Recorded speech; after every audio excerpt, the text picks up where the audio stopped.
सबसे पहले सत्ते पे सत्ता, यानी 7 खबरें और दिलचस्प जानकारियां एक साथ। सत्ता में आज बात होगी उस चाइनीज वायरस की जो कोरोना वाले खौफ को, कोरोना वाले मौत के मंजर को याद दिला रहा है। इस वायरस का नाम है HMPV। भारत में अब तक इसके 4 केस मिल चुके हैं। बेंगलुरु, अहमदाबाद, कोलकाता में इसके मरीजों की पुष्टि हुई है। अच्छी बात यह है कि ICMR ने कहा है कि हर तरह की स्थिति से निपटने की तैयारी है। सत्ता में आज ये बताएंगे कि ये वायरस कितना खतरनाक है और क्यों इसकी तुलना कोरोना से हो रही है। प्रयागराज महाकुंभ की बात करेंगे। फिर वहां अब वक्फ विवाद की भी एंट्री हो गई है और इस विवाद का पूरा श्रेय जाता है ऑल इंडिया मुस्लिम जमात के राष्ट्रीय अध्यक्ष मौलाना शहाबुद्दीन रज़वी को। उन्होंने ये कहा है कि महाकुंभ का जहां आयोजन हो रहा है वो जमीन वक्फ बोर्ड की है। जाहिर है इसके बाद साधु संतों में भारी नाराजगी है। सत्ता में मौलाना और साधु संतों की भिड़ंत वाली फुल एक्शन कुंजी दिखाएंगे और इतिहास वाली कुंजी से निकला सच भी आपके सामने रखेंगे। एक भिड़ंत दिल्ली में भी हो रही है और वो है सियासी भिड़ंत। ये भी अहम है क्योंकि दिल्ली में चुनाव होने वाले हैं। बीजेपी नेता रमेश बिधूड़ी की अमर्यादित भाषा से आहत दिल्ली की मुख्यमंत्री आतिशी आज भावुक हो गई। वहीं भाषा के साथ साथ भ्रष्टाचार वाले पोस्टरों का युद्ध भी दिल्ली की सत्ता में ट्रेंडिंग है। बिहार में BPSC छात्रों के मुद्दे पर जबरदस्त राजनीति हो रही है। इस राजनीति का मुख्य चेहरा आज प्रशांत किशोर रहे, जिन्हें 14 दिनों की न्यायिक हिरासत में भेजा गया है। उन्होंने कंडीशनल बेल बॉन्ड भरने से इनकार कर दिया था। उन्होंने ये भी कहा कि मैंने जेल जाना चुना, वहीं अनशन अब करूंगा।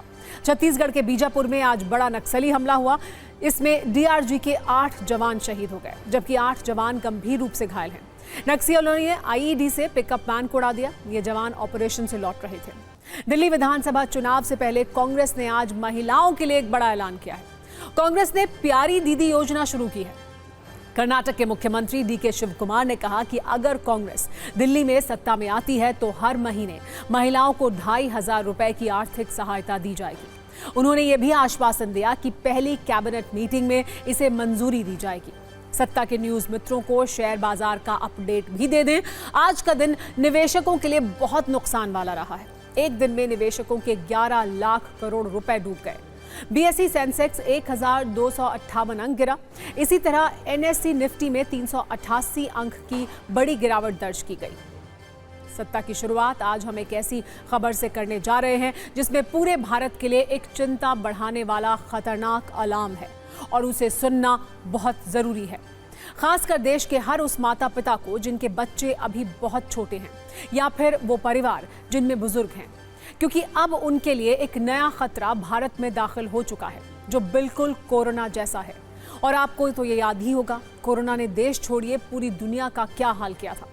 दावा यह है कि अब बिल्कुल वैसा ही वायरस चीन से निकलकर दूसरे देशों में फैलना शुरू हो चुका है और भारत में भी अब तक इसके 4 केस सामने आ चुके हैं। ये मामले गुजरात, कर्नाटक और पश्चिम बंगाल के हैं और डराने वाली बात यह है कि इन सभी जगहों पर जो HMP यानी ह्यूमन मेटालिनोमा वायरस से संक्रमित हुए हैं वो नवजात बच्चे हैं। अहमदाबाद में 2 महीने का बच्चा इस वायरस से पॉजिटिव पाया गया है। बेंगलुरु में एक 8 महीने का बच्चा इस वायरस से संक्रमित हुआ है जो अस्पताल में भर्ती है। बेंगलुरु में ही एक और बच्चा HMPV से पॉजिटिव पाया गया जो सिर्फ 3 महीने का है।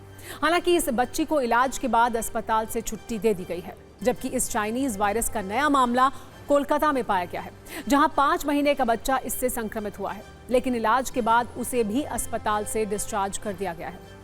यानी अब तक भारत में जो 4 केस HMP वायरस के मिले हैं उनमें वायरस ने छोटे बच्चों को ही अपना शिकार बनाया है, जबकि कर्नाटक में जिन 2 बच्चों में ये वायरस का पता चला उनके बारे में ICMR ने जानकारी दी है कि उनके परिवार की कोई इंटरनेशनल ट्रैवल की हिस्ट्री नहीं थी। अब हम आपको ये बताते हैं कि आखिर इस वायरस से किन लोगों को सबसे ज्यादा खतरा है। जो इनमें सबसे पहले हैं तो वो हैं बच्चे जिनकी उम्र 5 साल से कम है। दूसरा खतरा बुजुर्गों पर है जिनकी इम्यूनिटी उम्र बढ़ने की वजह से कमजोर हो चुकी है। और इस वायरस से संक्रमित होने का तीसरा खतरा उन लोगों पर है जिन्हें या तो अस्थमा है या फिर सांस से जुड़ी हुई कोई दूसरी बीमारी है। आज हम आपको इस HMP वायरस के बारे में उन सारे सवालों के जवाब देंगे जो आपको परेशान कर रहे हैं। लेकिन पहले ये समझिए, इस चाइनीज वायरस के केस भारत में निकलने से देश के अंदर पैनिक बटन दब चुका है और अब आपको भी सावधान रहने की जरूरत है। चीन में ये वायरस जिस तरह से कहर मचा रहा है, उसे देखते हुए केंद्रीय स्वास्थ्य मंत्रालय ने भी एक बैठक की है। इसके अलावा भारत सरकार ने वर्ल्ड हेल्थ ऑर्गेनाइजेशन यानी WHO से इस वायरस पर अपडेट देने के लिए कहा है। भारत सरकार के अनुसार चीन के हालात पर उसकी नजर बनी हुई है और एक एक अपडेट लिया जा रहा है। हालांकि सरकार का कहना है कि भारत किसी भी आपात स्थिति के लिए पूरी तरह से तैयार है। इसके अलावा दिल्ली में भी इस नए वायरस को लेकर एडवाइजरी जारी कर दी गई है और अस्पतालों को अलर्ट मोड पर डाल दिया गया है। दिल्ली के पूर्व मुख्यमंत्री अरविंद केजरीवाल ने केंद्र सरकार से इस पर तत्काल ध्यान देने की मांग की है और महाराष्ट्र में भी स्वास्थ्य विभाग को जरूरी दिशा निर्देश जारी कर दिए गए हैं। क्योंकि आपको याद होगा, जब 2020 में कोरोना भारत में दाखिल हुआ था तो उसकी शुरुआत भी ठीक इसी तरह से हुई थी। पहला मामला केरल में निकला था और फिर ये पूरे भारत में फैलता चला गया। इसीलिए 4 केस निकलने के बाद कोरोना वाली दहशत देश के एक एक मासूम के लिए सामने महसूस की जा रही है।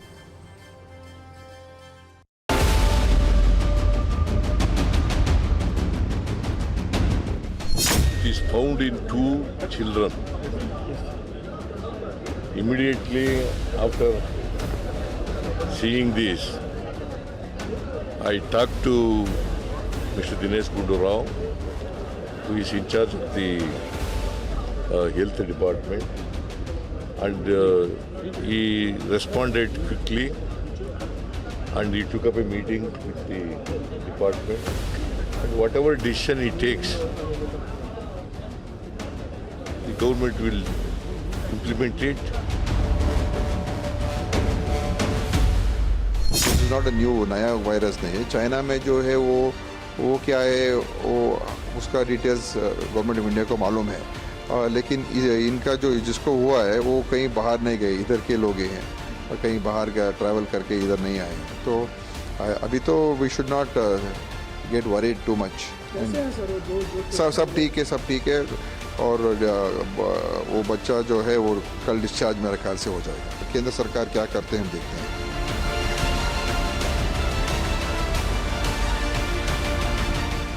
एक 2 मास का बच्चा जो डूंगरपुर राजस्थान से आया था सारवार के लिए, उसमें ये डिटेक्ट हुआ है और उसको सारवार के अर्थे अहमदाबाद भेजा गया है। इसमें कोई पैनिक होने की अभी ज़रूरत नहीं लगती है, क्योंकि यहाँ से अपने जो केंद्रीय संस्था है उसकी तरफ से अभी कोई एडवाइजरी जारी नहीं की है, लेकिन उस पर सावचेती बरतने की वो वहाँ से सूचना दी गई है। इस हिसाब से राज्य सरकार भी सभी तरह की सावधानियाँ बरत रही है।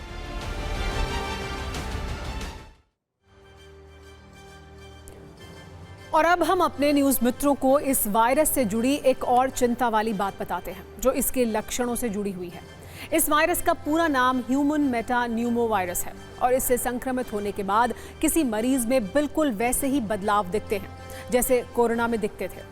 जैसे कोरोना में वायरस सीधे सीधे फेफड़ों पर अटैक करता था, ठीक वैसे ही इस वायरस में भी फेफड़ों में खतरनाक संक्रमण हो रहा है। कोरोना की तरह HMP वायरस के लक्षण भी संक्रमित होने के बाद 3 से 5 दिनों में दिखने लगते हैं। जैसे कोरोना में शुरुआत में खांसी और बुखार से होती थी, वैसे ही इसमें खांसी और बुखार पहले लक्षण के तौर पर नजर आता है। जैसे कोरोना एक से दूसरे में फैलता है, वैसे ही ये वायरस भी संपर्क में आने से बढ़ता है। जैसे कोरोना ने दुनिया के अस्पतालों में लोगों की लाइन लगा दी थी, 70 लाख से ज्यादा लोगों की मौत हुई, वैसी ही तस्वीर अब चीन में दिख रही है, जहां मरीजों की संख्या अस्पतालों में बढ़ती ही जा रही है। इससे जुड़े एक नहीं कई वीडियो सोशल मीडिया पर वायरल हो रहे हैं, जिसमें अस्पतालों की स्थिति ऐसी है कि मरीजों के पैर तक रखने की जगह नहीं है। सबके चेहरे पर मास्क लगा हुआ है, कुछ लोगों की हालत गंभीर बताई जा रही है, उनकी सांस फूल रही है और ये डरावनी तस्वीरें बिल्कुल कोरोना की याद दिला रही हैं।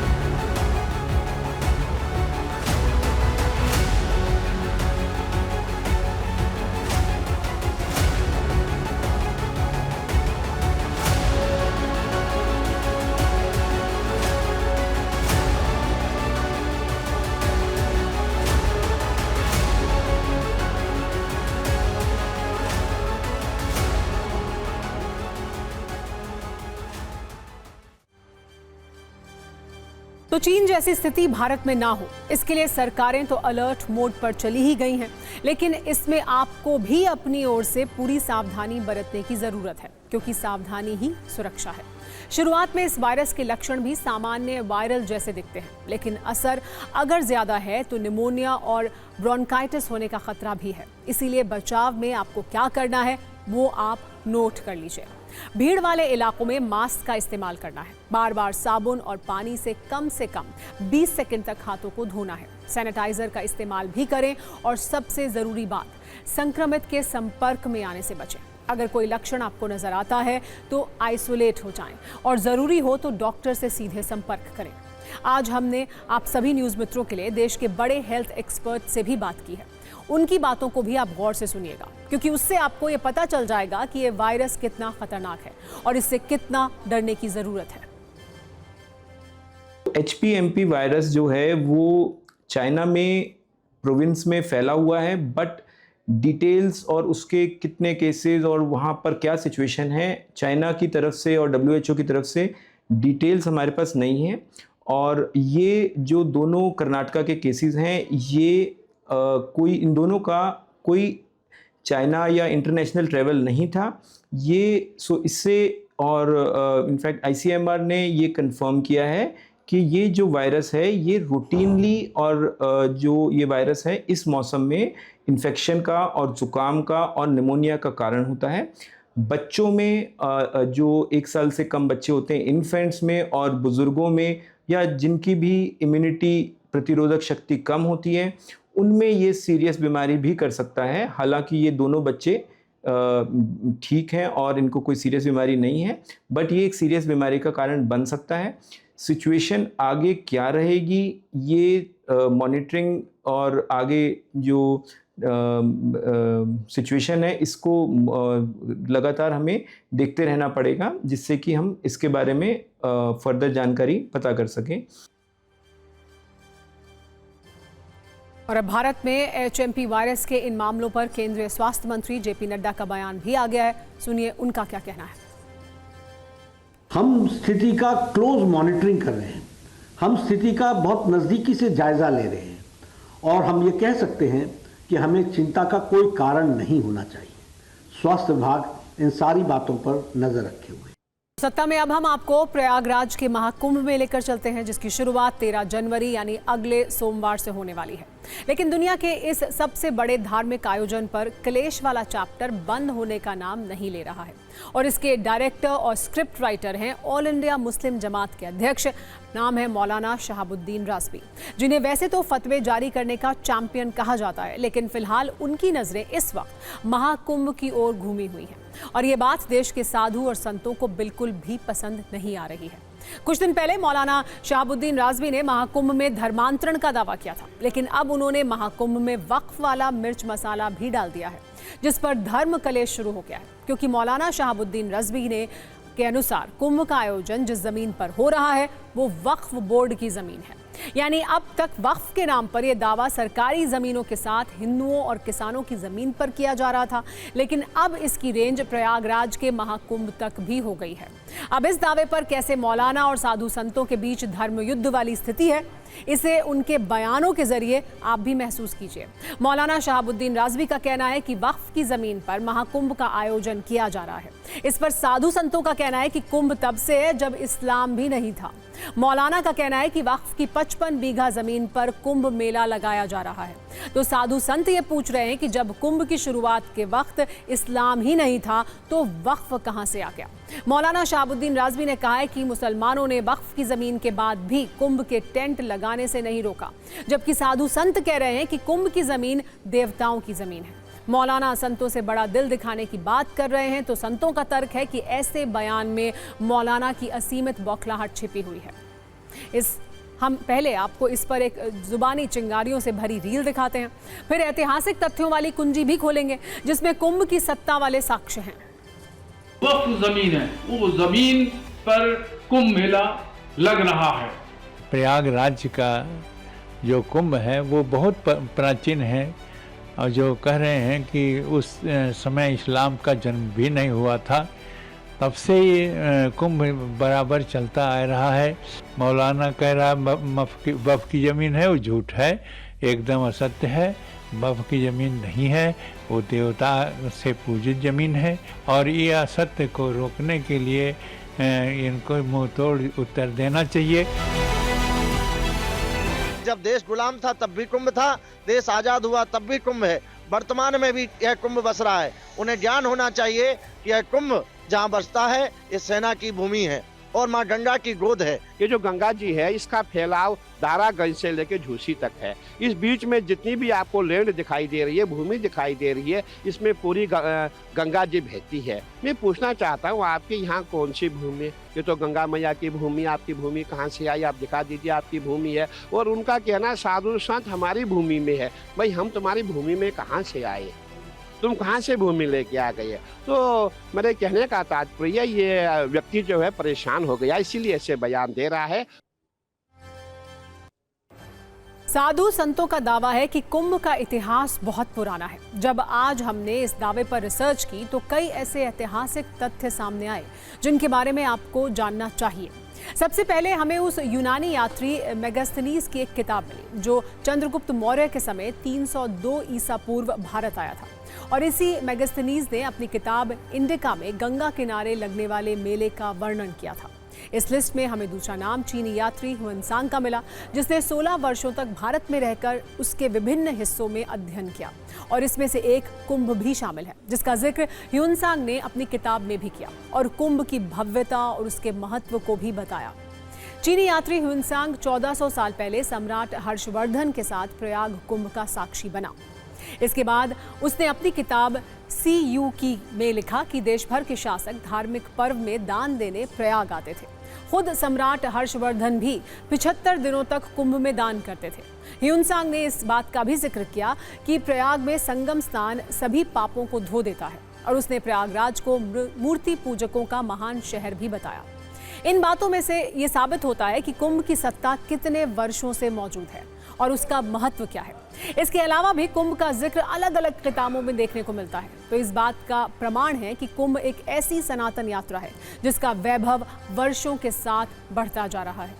14वीं शताब्दी के प्रमुख संत नरसिंह सरस्वती ने मराठी भाषा में लिखी गई अपनी किताब गुरु चरित्र में नासिक कुंभ मेले का विस्तार से वर्णन किया है। इसके अलावा 16वीं सदी के मध्य में समाज गायन के प्रवर्तक नारायण भट्ट की किताब त्रिस्थली सेतु में भी कुंभ का विस्तृत वर्णन मिलता है, जबकि कुंभ मेला शब्द का पहला लिखित प्रमाण मुगल कालीन गजट खुलासत उत तवारीख में भी है, जिसे औरंगजेब के शासनकाल में सुजान राय ने लिखा था। यानी कुंभ का इतिहास वर्षों पुराना है। इसीलिए मौलाना के वक्फ की जमीन वाले दावे पर सत्ता का कलेश भी हो रहा है। इस पर भी आप एक न्यूज रील देखिए।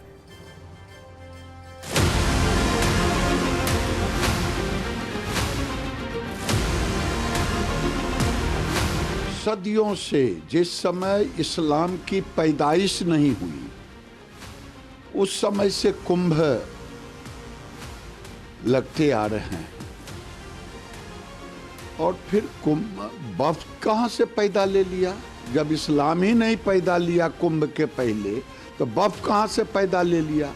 ये जानबूझ करके देश के अंदर में माहौल को खराब करने की कोशिश कर रहे हैं। जिसको भी लगता है कि कहीं अगर वो वफ़ की ज़मीन है या मंदिर की ज़मीन है या किसी भी प्राइवेट ज़मीन है, किसानों की ज़मीन है, मेरा ख्याल है कि हमारे देश में न्यायालय है और न्यायालय में जाना चाहिए, बजाय इसके कि आप पब्लिक स्टेटमेंट दीजिए।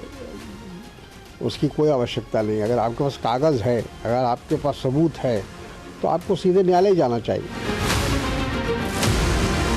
जैसे जैसे कुंभ की जो तिथियां नज़दीक आती जा रही हैं, निकट आती जा रही हैं, वैसे वैसे कुछ जिहादी तत्वों को कष्ट होने लग गया है।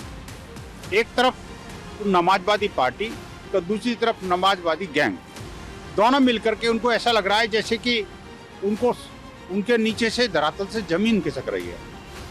एक कहता है कि वहाँ पर धर्मांतरण को बढ़ावा मिलेगा, दूसरा कहता है कि वहाँ पर जो है वो जमीन ही वक्फ बोर्ड की है। मेरा तो सीधे तौर पे मानना है कि चाहे हिंदू धर्म हो चाहे इस्लाम हो, ऐसे बौनी समझ के लोगों के कारण देश झुलस रहा। शहाबुद्दीन को समझना चाहिए कि ये मुगल काल नहीं है। ये मुगल काल के अगर शहाबुद्दीन अपने आप को शहजादे समझते हैं, जरा होश से बाहर आए। ये मोदी जी का युग है, ये मोदी काल है। और यहाँ पर सस्ती लोकप्रियता के लिए अगर दो धर्मों में आग लगाने की कोशिश किया जाएगा तो ये बर्दाश्त नहीं होगा। वैसे मौलाना वाला एक कलेश इस वक्त मध्य प्रदेश में भी छिड़ा हुआ है और इसकी वजह है एमपी के मुख्यमंत्री मोहन यादव का एक बयान, जिससे अब सियासत वाली चिंगारियां भड़क रही हैं। दरअसल मुख्यमंत्री मोहन यादव ने उज्जैन जिले के 3 गांवों के नाम बदलने का ऐलान किया। इनमें मौलाना गजनी खेड़ी और जहांगीरपुर गांव भी शामिल है। लेकिन मौलाना का नाम बदलते हुए मोहन यादव ने जो कहा वो बहुत ट्रेंड कर रहा है। सीएम मोहन यादव के अनुसार अब गजनी खेड़ी गांव चामुंडा माता नगरी के नाम से जाना जाएगा। मौलाना गांव की पहचान अब विक्रम नगर के तौर पर होगी। इसके अलावा जहांगीरपुर का नाम बदलकर जगदीशपुर करने का ऐलान कर दिया गया है।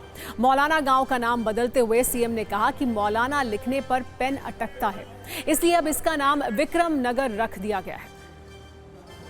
इस बंडनगर विधानसभा में गजनी खेड़ी पंचायत का नाम अब चामुंडा माता नगरी के रूप में जाना जाएगा। इस बंडनगर विधानसभा में अपने बलबूते पर प्राइवेट सेक्टर में इंडस्ट्रियल डेवलपमेंट का काम कहीं होता है तो मौलाना में होता है, वहां के अपनी उद्यमशीलता के बलबूते पर। लेकिन नाम लिखो तो अटकता पेन।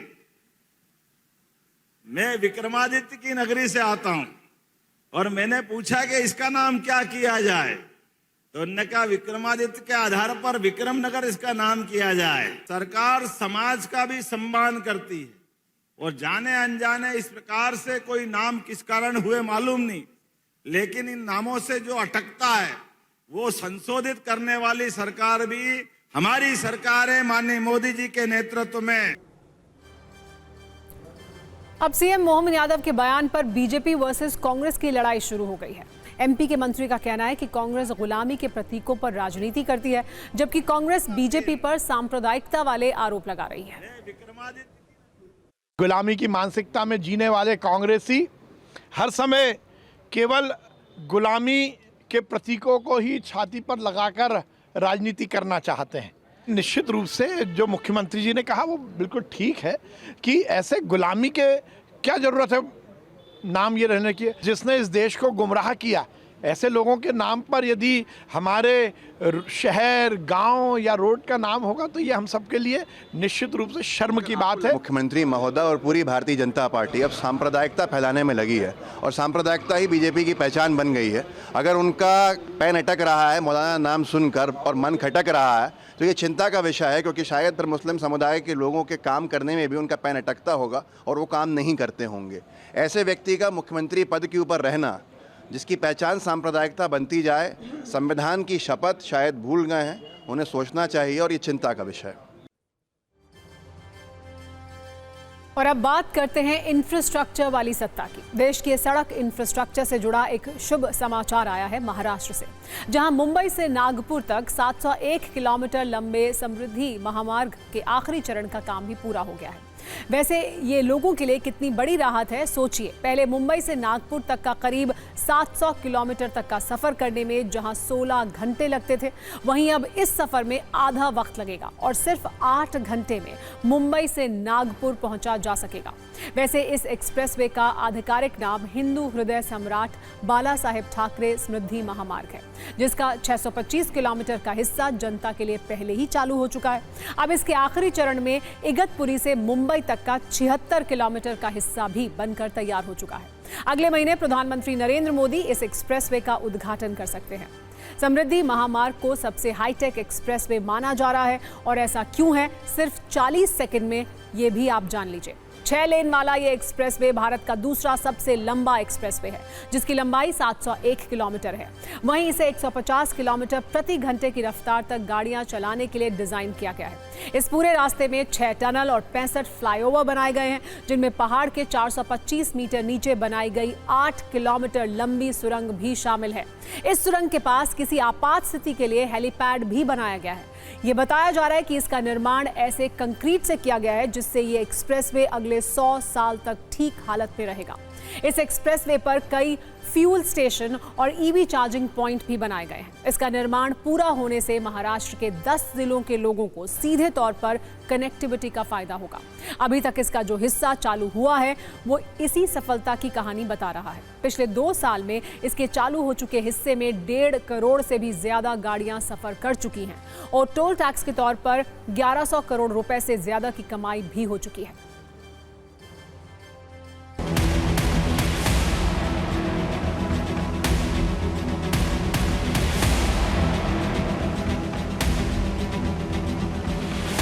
हम आपको ये बताएं कि ये प्रधानमंत्री नरेंद्र मोदी और महाराष्ट्र के जो मुख्यमंत्री हैं देवेंद्र फडणवीस, उनका ये ड्रीम प्रोजेक्ट है और फरवरी में इसके आखिरी कनेक्टर का जो है उद्घाटन किया जाना है। जो आखिरी कनेक्टर है वो इगतपुरी से लेकर मुंबई के बीच का है और एक बहुत बड़ा जो चैलेंज है वो इस आखिरी कनेक्टर में आया है। इगतपुरी की जो टनल है उसे बनाने में, ये टनल करीब 8 किलोमीटर की थी और इस टनल को बनाने के बाद अब ये जो आखिरी चरण है इस कार्य का वो कहीं ना कहीं पूरा हो गया है।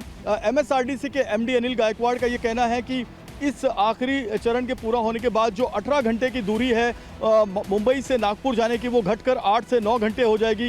ये समृद्धि महामार्ग 701 किलोमीटर का है और इगतपुर से मुंबई तक के 76 किलोमीटर का जो हिस्सा है वो बनकर तैयार हो गया है। इसकी खासियत ऐसे है कि ये पूरा flat terrain plus rolling terrain में से जाता है, हिली टेरेन में से जाता है। तो इसका इंजीनियरिंग जो है बहुत अच्छी तरह से डिज़ाइन किया गया है। ये 150 किलोमीटर पर आवर स्पीड को डिज़ाइन किया गया है। 150 किलोमीटर पर आवर को 700 किलोमीटर का ये जो स्ट्रेच है एक्सप्रेसवे का, 120 किलोमीटर से अगर कोई चाहता है नॉन स्टॉप भी अगर ट्रैवल करना कोई चाहता है तो भी वो ट्रैवल टाइम जो है तो 6 आवर में कवर कर सकता है।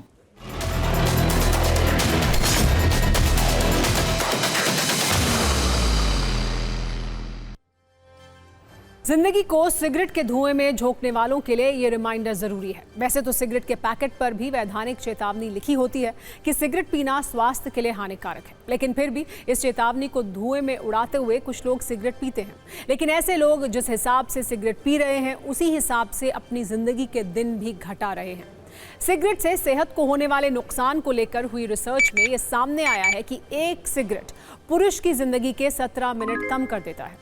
वहीं महिलाओं में यह खतरा और भी ज्यादा है। अगर कोई महिला एक सिगरेट पीती है तो उसकी जिंदगी 22 मिनट तक कम हो जाती है। अगर रिसर्च के इन आंकड़ों के आधार पर देखा जाए तो 20 सिगरेट का एक पैकेट आपकी जिंदगी के करीब 7 घंटे कम कर देता है। इस रिसर्च से जुड़े लोगों का कहना है कि लंबे वक्त तक सिगरेट पीने वाले लोग 10 साल कम जिंदा रह पाते हैं। ब्रिटेन में हुए शोध में सुझाव दिया गया है कि अगर कोई व्यक्ति धूम्रपान छोड़ दे तो 1 साल में अपनी जिंदगी के करीब 50 दिन खोने से वो बचा सकता है। जाहिर है ये डेटा डराने वाला है। हालांकि आपको बता दें कि पिछली बार हुए इस रिसर्च में ये सामने आया था कि एक सिगरेट पीना जिंदगी के 11 मिनट कम कर देता है, लेकिन वक्त के साथ ये खतरा बढ़ा है। ऐसे में जरूरी है कि धूम्रपान से उचित दूरी बनाई जाए। कुछ युवा जो दूसरों की देखा देखी खुद को ज्यादा शक्तिशाली या आधुनिक दिखाने के लिए सिगरेट के कश लगाते हैं, उन्हें अब सिगरेट के पैकेट पर लिखी वैधानिक चेतावनी को ज्यादा गंभीरता से लेना चाहिए और ये सोचना चाहिए कि हर एक सिगरेट आपको मौत के करीब लेकर जा रही है। और अब बात दिल्ली की राजनीति की। दिल्ली में माहौल चुनावी है। ऐसे में समीकरण और समझौते भी वोट और चुनाव के हिसाब से सेट हो रहे हैं। कांग्रेस और आम आदमी पार्टी के रिश्ते ही देख लीजिए। कुछ दिन पहले की बात है, कांग्रेस के राष्ट्रीय कोषाध्यक्ष अजय माकन ने अरविंद केजरीवाल को एंटी नेशनल बोलकर कई तीखे हमले किए थे, लेकिन इसके बाद जब आम आदमी पार्टी की नाराजगी बढ़ गई तो अब चोरी चोरी चुपके चुपके फ्रेंडली फाइट वाली डील भी होनी दिख रही है। वैसे भी पिछले वर्ष लोकसभा चुनाव में आम आदमी पार्टी और कांग्रेस दिल्ली में साथ लड़कर हम साथ साथ हैं के सबूत दे चुके हैं। अब दोनों दल दिल्ली के विधानसभा चुनाव वाले दंगल से पहले कैसे एक दूसरे पर तीखे हमले नहीं करने वाली डील कर रहे हैं, ये भी जान लीजिए। अजय माकन के बयान पर ऐतराज के बाद कांग्रेस का केंद्रीय नेतृत्व आप पर तीखे हमले करने से दूरी बना रहा है। अब तक कांग्रेस अध्यक्ष मल्लिकार्जुन खड़गे, राहुल गांधी, प्रियंका गांधी, पार्टी के मीडिया प्रभारी जयराम रमेश ने आम आदमी पार्टी पर सीधा हमला करने से दूरी बनाई है।